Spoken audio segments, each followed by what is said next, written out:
আসসালামু আলাইকুম। আপনারা দেখছেন ক্রিকেট টুডে ইউটিউব চ্যানেল। স্টোকসের সেঞ্চুরিতে গুজরাটকে হারালো পুনে 162 রানের লক্ষ্য। এবারের আইপিএলে এর চেয়েও অনেক বড় বড় স্কোর তাড়া করে জিতে যাচ্ছে অনেকগুলো দল।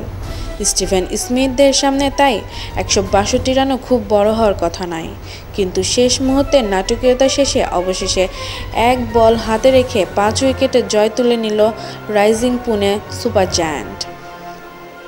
এবারের আইপিএলের সবচেয়ে বেশি দামে বিক্রি হওয়া ইংলিশ অলরাউন্ডার বেন স্টোকস এতদিন নিজের নামের প্রতি সুবিচার করতে পারেননি। অবশেষে তাকে স্বরূপে দেখা গেল। অসাধারণ এক সেঞ্চুরি শুধু তুলে নেননি স্টোকস, দারুণ এক জয়ও উপহার দিয়েছেন তিনি। এবারের আইপিএলে প্রায় 14 কোটি টাকায় বিক্রি হয়েছিলেন স্টোকস। তারই পুরোপুরি মূল্যটা আজ ব্যাট হাতে দিলেন তিনি। 63 বলে খেলেছেন অপরাজিত 103 রানের এক ঝড়ো ইনিংস, 7টি বাউন্ডারি আর 6টি ছক্কায় সাজান নিজের ইনিংসটি।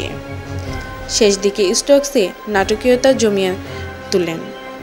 শেষ 2 ওভারে জয়ের জন্য পুনের প্রয়োজন 25 রান, এক কথায় অসম্ভব। 19তম ওভারে বাসিল থাম্পির কাছ থেকে একাই 17 রান নিলেন স্টোকস। শেষ ওভারের প্রথম বলেই বাউন্ডারি মেরে টি-20 ক্যারিয়ারের প্রথম সেঞ্চুরি তুলে নেন স্টোকস। ওভারের পঞ্চম বলে জেমস ফকনারকে ছক্কা মেরে মাঠের বাইরে আছড়ে ফেলে জয় নিশ্চিত করেন ড্যানিয়েল ক্রিস্টিয়ান। অথচ 162 রানের লক্ষ্যে খেলতে নেমে 42 রানেই 4 উইকেট হারায় পুনে। রাহানে 4 রানে, ত্রিপাঠী 6 রানে, স্মিথ 4 রানে এবং মনস্তেয়ারি আউট হন 0 রানে।